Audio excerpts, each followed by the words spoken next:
आज मैं आप लोगों को ना एक ऐसी वैगनार दिखाने वाला हूं जिसको मारुति वैगनार नहीं बोलती है। बाकी अगर आप लेमन लोगों को दिखा के पूछोगे ना ये कौन सी गाड़ी है, हर एक कोई बता देगा कि वैगनार है। बट आ जाओ पीछे, मैं आप बोलता हूँ कैमरामैन को थोड़ा पीछे लेके आएंगे और दिखाओ। अगर आप पीछे से इस गाड़ी को देखोगे ना तो आपको दिखाई देगा कि कहीं भी वैगनार मेंशन नहीं है इस गाड़ी के अंदर। यहाँ पे लिखा हुआ है टूर H3। अब इस टूर H3 का क्या मतलब है भाई? ये जो वैगनार है ना या टूर H3 है, ये बेची जाती है कॉमर्शियल में। जितने भी ओला उबर या फिर पीली नंबर प्लेट में अगर आप इस गाड़ी को देखोगे तो मोस्टली 90% यही गाड़ी देखेगी।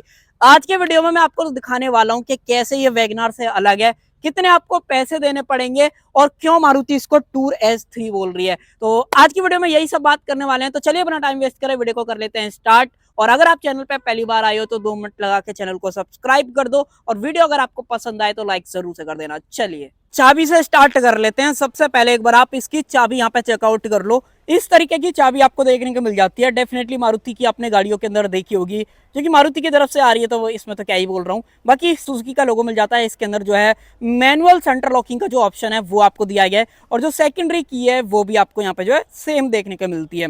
अब देखो मैं ना आपको थोड़ा सा प्राइस के बारे में बताता हूँ ताकि आपको थोड़ा सा एग्जैक्ट जो है समझ में आए कि कैसे ये गाड़ी वैगनार से अलग है। सबसे पहले तो अगर आप ये टूर H3 जो है कंसिडर करते हो तो यहाँ पे आपको दो ऑप्शंस मिलते हैं। एक तो आपको विदाउट सीएनजी का ऑप्शन मिलेगा जो कि 5,51,000 कॉस्ट करता है, और उसके बाद ऑप्शन आता है ये टूर H3 सीएनजी के अंदर। ये कॉस्ट करता है 6,42,000। 6.42 लाख एक्स शोरूम में बात कर रहा हूँ इसकी। ऑन रोड देखोगे डेफिनेटली आप एक बार वीडियो का डिस्क्रिप्शन देख लेना, वहां पे जो है आपको एग्जैक्ट पता चल जाएगा। अब मैं आपको ये भी बता देता हूँ कि कौन सी गाड़ी महंगी पड़ती है। अब देखो ये मैंने आपको नाम बताया था, वैसे तो अगर आप बॉडी स्टाइल देखोगे तो वैगनर जैसा ही दिखता है, ज्यादा अंतर नहीं है। बट अगर आप टूर H3 और वैगनर LXi को जो है कंपेयर करते हो सीएनजी के अंदर तो लगभग 13-14 हजार का डिफरेंस है इनके एक्स शोरूम प्राइस पे। डेफिनेटली वैगनार महंगी है और ये टूर H3 जो है सस्ती है। तो पहला रीजन तो यहाँ पे ये बन जाता है जो लोग कंसीडर करते हैं इसको टूर H3 को। और ऐसा नहीं है कि अगर आप बात करोगे तो जो LXi वेरिएंट आता है वैगनार का वो आप रजिस्टर नहीं करा सकते हो येलो नंबर प्लेट में या टैक्सी वगैरह में, वो भी बिकती है। बट इस गाड़ी में यूएसपी ये है कि यहाँ पे आपको जो पैसे हैं वो थोड़े से कम देने पड़ेंगे। अब मान लो अगर आप 15,000 एक्स शोरूम पे देख रहे हो, ऑन रोड देखोगे तो लगभग कहीं ना कहीं 25-30 हजार का मोटा मोटा डिफरेंस निकल के आएगा मेरे नजर में। बाकी आप एक बार जब डीलरशिप पे आओ तो दोनों को साइड बाय साइड कंपेयर भी कर सकते हो, दोनों के प्राइस में कितना डिफरेंस आपको मिलता है। तो मेन तो हाईलाइट ये बन जाती है कि दोनों गाड़ियों के जो प्राइस है उसमें अंतर आपको दिखने वाला है। बाकी अब सेंटर से स्टार्ट करते हैं, क्या कुछ आपको दिया गया है। सबसे पहले तो फ्रंट में आप देखो सुजुकी का लोगो मिल जाता है। ग्रिल वगैरह बिल्कुल सेम है, टिपिकल जो वैगनर आती है वैसी आपको यहाँ पे जो देखने के लिए मिलती है। ज्यादा अंतर कुछ नहीं है, डुअल ऑन का आपको सेटअप दिया गया है। नीचे वाली जो रेडिएटर वाली ग्रिल है वो आपको मैट ब्लैक के अंदर यहाँ पे दी गई है। बाकी यहाँ पे टो करने का ऑप्शन मिल जाता है। फॉग लैंप नहीं आती हैं, चाहते हो तो आप आफ्टर मार्केट या फिर आप मारुति से जो यहाँ पे इंस्टॉल्ड करवा सकते हो। लगभग 7-8 हजार का जो खर्चा है वो आने वाला है। बाकी यहाँ पे जो है इसके इंडिकेटर्स आपको देखने को मिल जाते हैं। हेडलाइट आप देख लो, पार्किंग लाइट नीचे की तरफ यहाँ पे जो ऑफर करी गई है। बाकी बोनट वगैरह बिल्कुल सेम है, मैंने आपको स्टार्टिंग में बता दिया था कि जो बॉडी स्टाइल है वो नॉर्मल जो वैगनर आती है वैसा ही आपको मिलता है। सामने की तरफ वाइपर्स आप देख लो, सादा वाले जो वॉशर्स हैं वो आपको देखने को मिल जाते हैं। सीएनजी चूज करते हो तो उसका स्टिकर आपको जो है यहाँ पे दिख ही पा रहा होगा। और जो ये पर्टिकुलर वेरिएंट है, मैं आपको एक और चीज बता देता हूँ, इसके जो मिरर्स और जो अपने डोर हैंडल्स हैं वो आपको विदाउट पेंटेड वाले मिलते हैं। दूसरी चीज अगर आप इस मिरर की बात करोगे तो इसको आपको सादा ही बाहर से एडजस्ट करना पड़ेगा, और ये जो मिरर है ना वो एडजस्ट भी नहीं होता है, तो पूरा बॉडी के साथ ही आपको जो है यहाँ पे एडजस्ट वगैरह करना पड़ेगा। तो ये चीज थोड़ा सा आप देख लेना। बाकी ये गाड़ी मोस्टली टैक्सी में ही बिकती है तो मुझे नहीं लगता कि उन लोगों को ज्यादा कुछ ऐसा फर्क पड़ने वाला है। बाकी जो इंडिकेटर्स वगैरह हैं वो आपको यहाँ पे मिल जाते हैं। और इस गाड़ी का जो व्हील साइज है वो भी डिफरेंट है अगर आप LXi वगैरह से जो है कंपेयर करते हो। साइज क्या मिलता है सबसे पहले तो वो आप देख लो, 155/80 R13 ये टायर साइज आपको देखने को मिल जाता है। और जो टायर लगे हुए हैं वो भी बहुत बेसिक रेंज के, जैसे इसका बजट है उसी हिसाब के टायर हैं। आपको JK न्यू अल्टीमा सीरीज वाले जो टायर हैं वो मिल जाते हैं। आगे की तरफ जो है सेफ्टी के अंदर डिस्क ब्रेक, ABS CBD ये सब कुछ आपको देखने को मिलता है। रियर में ड्रम आते हैं। ESC नहीं मिलता है, सिर्फ ABS CBD आएगा, ये चीज आप थोड़ा सा याद रखना।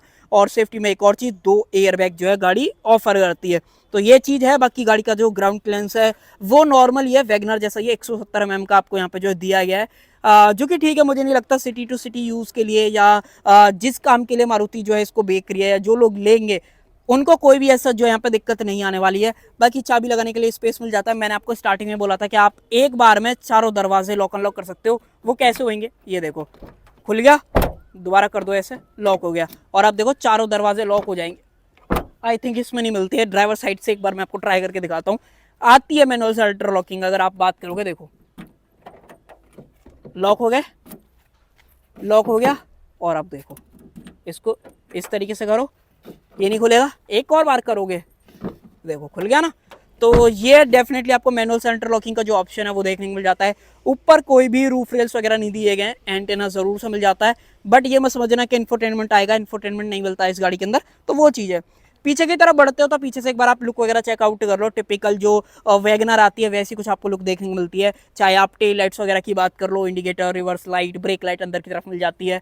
बाकी जो स्टॉप लैम्प वगैरह है वो आपको यहाँ पे दे रखी है, सीएनजी का सेम स्टिकर, सुजुकी का आपको लोगो मिल जाता है। बट अगर आप यहाँ पे देखोगे कहीं भी वैगनर मेंशन नहीं है, और जो क्रोम आता है वो भी यहाँ से जो है हटा दिया है। तो ये डेफिनेटली डिफरेंस एक और बन जाता है। अगर आप प्राइस के अलावा कुछ देखते हो कि क्या अंतर है कि यहाँ पे कोई भी वैगनर की बैजिंग मेंशन नहीं है, दूसरी चीज क्रोम भी आपको नहीं मिलता है। टूर S3 यहाँ पे आपको लिखा मिल जाएगा। सेफ्टी के अंदर 2 सेंसर आपको दिए गए हैं, और अगर आप यहाँ पे इस तरीके से करोगे तो लीवर जरूर से दिया गया है, बूट आप बाहर से जो है एक्सेस कर सकते हो।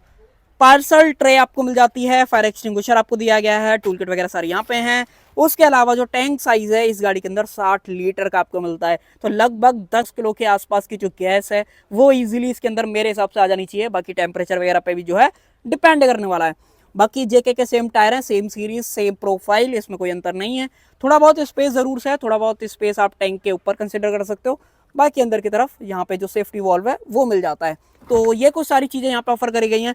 अगर आप तीसरा डिफरेंस देखोगे इस गाड़ी के अंदर तो वो है कि यहाँ पे कोई भी आपको 60-40 जो स्प्लिट सीट्स हैं उसका ऑप्शन यहाँ पे नहीं मिलता है। फिक्स्ड बेंच फोल्डिंग जो सीट है वो दी गई है। वैसे तो कोई ज़रूरत है नहीं 60-40 की, बट डिफरेंस है तो मैं आपको वो जो है बता ही रहा हूँ। बाकी आप चलते हैं अंदर की तरफ, बाकी तो ऐसा कुछ है नहीं। और उससे पहले मैं आपको जो है इसका इंजन चेकआउट करा देता हूँ। ये देखो भाई, यहाँ से इस तरीके से खींचो इसको और ये जो है अपना खुल जाएगा। अब देखो इस गाड़ी के अंदर जो इंजन है ना उसमें भी कोई फर्क नहीं है, इंजन भी बिल्कुल सेम जो वैगनार के अंदर आता है वही सेम आपको देखने को मिलता है। सबसे पहले तो कोई भी आपको इंस्टॉलेशन जो है यहाँ पे नहीं ऑफर करी गई है। इंजन देख लो 1.0 लीटर का 3 सिलेंडर K15C सीरीज वाला जो पेट्रोल इंजन है वो देखने को मिलता है। बाकी यहाँ पे एक्सटर्नल बैटरी, कूलेंट डालने का ऑप्शन, सीएनजी का जो मॉड्यूल है वो क्लोजअप में आप देख पा रहे होगे। बाकी यहाँ से वॉशर डालना है उसका ऑप्शन जो है मिल जाता है। अब ये गाड़ी सिर्फ 55 bhp की पावर बनाती है और लगभग 85 न्यूटन मीटर्स का जो टॉर्क है ना वो आपको देखने को मिलता है। बट यूएसपी इस गाड़ी की एक और है, अगर आपको मैं को ड्राइवर साइड से दिखाऊं ना तब आपको ज़्यादा अच्छी तरीके से दिखाई देगा कि भाई इस गाड़ी के अंदर एक बहुत सेफ्टी फीचर कमाल का देखने को मिल जाता है। वो चीज़ आप ये नोटिस कर लो, नोटिस ही लिखा हुआ है मैक्स स्पीड। ये गाड़ी जो है लिमिट लगी हुई है, 80 से ज़्यादा तेज आप जो इस गाड़ी को नहीं चला पाओगे अगर आप इसे टूर S3 के अंदर लेते हो। जबकि अगर आप वैगनर एलेक्साई की बात करोगे तो लोग 150 तक उसे जो है स्पीड में पहुंचा देते हैं, तो वो जरूर से है। तो एक तो ये सेफ्टी फीचर हो गया कि हाँ भाई आप तेज नहीं भगा पाओगे। बाकी पावर वगैरह तो ऑलमोस्ट सेम से मैंने आपको बताई दी है। चौथी यूएसपी बन जाती है कि ये गाड़ी एवरेज बहुत बढ़िया दे देती है, 34.5 किलोमीटर पर केजी का कंपनी बता रही है। और प्रैक्टिकल रेंज में ना मैं आपको बता रहा हूँ 38 किलोमीटर पर केजी का एवरेज भी कई लोग, जिन लोगों को मैं जानता हूँ स्पेशली या कभी बात होती है तो भाई वो लोग बताते हैं कि हाँ इतना एवरेज जो है दे देती है।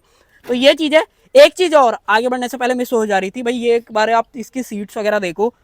ये सीट्स आपको स्टैंडर्ड ऐसी नहीं मिलेंगी, स्टैंडर्ड कैसी मिलेंगी भाई, ऐसी मिलेंगी। ये जो कवर है ना वो डीलरशिप से जो है यहाँ पे ऊपर चढ़ाए हुए हैं। बाकी अदरवाइज आपको स्टॉक जो है वो फैब्रिक सीट्स का जो ऑप्शन है वो देखने को मिलता है। बाकी रिक्लाइन एंगल आप चेंज कर सकते हो, जो हाइट एडजस्टमेंट है वो नहीं मिलती है। आगे पीछे कर सकते हो, उसका ऑप्शन जरूर से जो है यहाँ पे मिल जाता है। और अब जो है इंजन को स्टार्ट कर लेते हैं। यहाँ पे एक बार में तो होगा भी नहीं क्योंकि गाड़ी के अंदर पेट्रोल जो है वो बहुत कम है। इसको इस तरीके से दबा के रखो, अगर आपके साथ होता है तो आप कर सकते हो। देखना आप सामने की तरफ अगर हल्का सा आपको दिख जाए तो आई थिंक सीएनजी ब्लिंक होती हुई दिखी। अब देखो बंद हो गई और अब मैं सेल्फ मारूंगा, एक बार में यहाँ पे जो है ये स्टार्ट हो जाएगी। तो इस तरीके से आप कर सकते हो। ये मारुति की हर एक गाड़ी में जो है पॉसिबल हो जाता है। बाकी एसी को थोड़ा सा नॉर्मली रहने देते हैं। देखो सबसे पहले अगर आप स्टीयरिंग व्हील देखोगे तो स्टीयरिंग व्हील टिपिकल जो वैगनर आती है वैसा ही कुछ है। एयरबैग की बैजिंग आपको यहाँ पे मिल जाती है, सेम एयरबैग की बैजिंग जो है आप यहाँ पे जो है देख पा रहे होगे। बाकी स्टीयरिंग के अंदर कोई भी एडजस्टमेंट नहीं है, कोई भी बटन नहीं है। बाकी हेडलाइट के कंट्रोल जरूर से हैं और जो वाइपर्स के कंट्रोल्स हैं वो मिल जाते हैं। MID जो है बिल्कुल सेम जो अपनी नॉर्मल वैगनर आती है वैसी कुछ आपको देखने को मिलती है। स्पीडोमीटर 180 तक की मार्किंग, बट 80 से ऊपर ये नहीं जाएगी।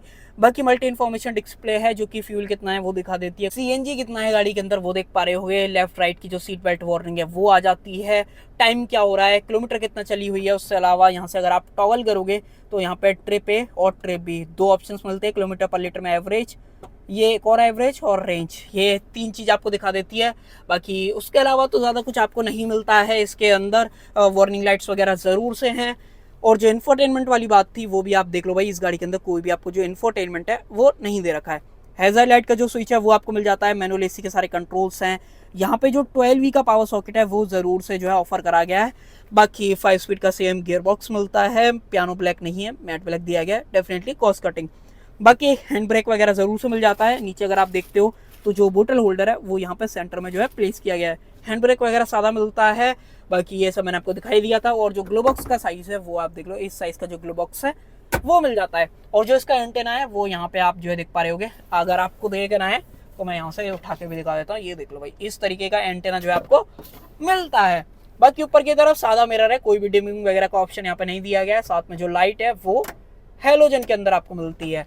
यहाँ पे टिकट होल्डर है। उसके अलावा अगर आप यहाँ पे देखते हो तो यहाँ पे कुछ नहीं है, फिक्स्ड ग्रैब हैंडल मिल जाते हैं। ये गाड़ी 6 एयरबैग जो है नहीं ऑफर करती है।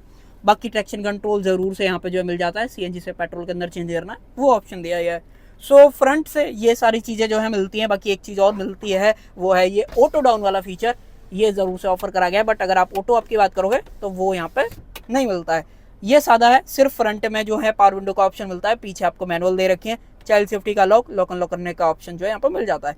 तो मैनुअल सेंटर लॉकिंग वाली जो बात थी वो आप यहाँ पे भी जो है देख सकते हो। इनफैक्ट अब मैं पीछे लेके चलता हूँ, उससे पहले एक और चीज़ आप देख लो, जो डोर लीवर है वो मैट ब्लैक के अंदर आपको दिया गया है। जबकि अगर आप वैगनार के LXI, आई थिंक LXI में मैं श्योर नहीं हूँ, बट VXI में सिल्वर फिनिशिंग के अंदर आता है। ये देख लो, मैनुअल विंडो को आप ऊपर नीचे जो है यहाँ से कर सकते हो। बाकी क्वालिटी चेकआउट कर लो, अगर आप सीट कवर लगवाते हो तो ऐसा कुछ फील जो है आता है। गाड़ी में कोई भी ऐसा कोई चेंजेस वगैरह नहीं है स्ट्रक्चर वाइज, अगर आप बात करोगे या इंजन वाइज, ट्रांसमिशन वाइज बिल्कुल नॉर्मल है जो वैगनार जो है साथ में आती है, तो वो चीज़। बाकी सेफ्टी में बीच वाले के लिए लैप बेल्ट का ऑप्शन मिलता है, 3 पॉइंट नहीं है। अब ये गाड़ी अपडेटेड नहीं है क्योंकि ये गाड़ी मैन्युफैक्चरिंग अगर आप देखोगे 26/3/2025 की मैन्युफैक्चर्ड है। तो डेफिनेटली मैं अप्रैल के महीने में जो है वीडियो बना रहा हूँ। ये गाड़ी बहुत कम ही आती है, अब प्लांट से अब इतना टाइम कैसे लग गया कैसे नहीं, वो तो अब भाई भगवान ही जाने या कंपनी जाने, क्योंकि उस पर ज़्यादा कमेंट नहीं करते हैं। बाकी ऊपर की तरफ जो हैंडल है वो आपको फिक्स्ड मिलता है। बाकी यहाँ पे भी जो हैंडल है वो भी फिक्स्ड आपको जो है दिया गया है। हेडरेस्ट सारे फिक्स्ड मिलते हैं, चाहे इसकी बात कर लो चाहे आप रियर की बात कर लो। स्पेस वगैरह बिल्कुल सेम है, सीट पूरी रिक्लाइन है। अगर आपको देखना है अल्ट्रा वाइड में मैं आपको स्विच करके दिखा देता हूँ, ये देखो इतना कुछ स्पेस फिर भी बच जाता है। अगर आपकी हाइट 5.5 फीट है तो अगर आप इतना पीछे बैठ के भी चलाते हो इतना स्पेस आपको मिलेगा, पॉकेट मिल जाती है अगर आप सीट कवर लगवाते हो। बाकी हम्प वगैरह ज़्यादा नहीं है, 3 बंदे कंफर्टेबल आएंगे। और अगर आप कमाई के पॉइंट ऑफ व्यू से देख रहे हो तो कहीं ना कहीं ये गाड़ी आपको अच्छा खासा जो है एकदम अर्निंग जो है ना, या मंथली अर्निंग जो है या आपका जो ओवरऑल कमाई है उसको डेफिनेटली बढ़ा देगी। क्योंकि गाड़ी में मेंटेनेंस कॉस्ट में आपको ज़्यादा खर्चा नहीं करना पड़ेगा। मारुति जाना ही अपनी रिलायबिलिटी, एवरेज और लो मेंटेनेंस कॉस्ट, लो पार्ट कॉस्ट, इन सब के लिए जाता है। और जो स्टैंडर्ड वारंटी ऑफर करता है वो भी कमाल की है। यहाँ पे आपको जो है 1 लाख किलोमीटर और 3 साल की देखने को मिलती है, जिसको कि आप 5 साल 6 साल जैसा आपका मन है एक्सटेंड करा सकते हो। सो जी ये थी आज की हमारी वीडियो, जो भी अलग था, प्राइस डिफरेंस था, मैंने आपको एक एक करके सारी चीज़ें बता दी हैं, बहुत आराम से बताया ताकि आपको कोई भी कन्फ्यूज़न ना रहे वैगनर LXI और टूर H3 के अंदर क्या कुछ अलग है। बाकी टैक्स वगैरह में तो ज़्यादा मुझे नहीं लगता कि कोई फ़र्क आएगा वैगनर LXI और इसके अंदर। अगर आप पीली नंबर प्लेट पे दोनों को रजिस्टर्ड कराते हो तो टैक्स मुझे लगता है कि सिमिलर बनेगा, और हो सकता है 1000-2000 का फ़र्क आ जाए क्योंकि जो इसका एक्स शोरूम प्राइस है उसमें अंतर है। तो जी ये थी आज की हमारी वीडियो इस टूर H3 के ऊपर। आपको कैसा लगा ये वेरिएंट कमेंट सेक्शन में बताओ, और क्या आपको इसके बारे में अच्छा लगा, क्या बुरा लगा, या आप LXI चूज़ करोगे, इसको चूज़ करोगे, वो सब आप कमेंट सेक्शन में जो है बता सकते हो। तो कर देते हैं वीडियो का एंड। आई होप आपको जो वीडियो पसंद आई होगी, पसंद आए तो लाइक शेयर सब्सक्राइब आप कर सकते हो।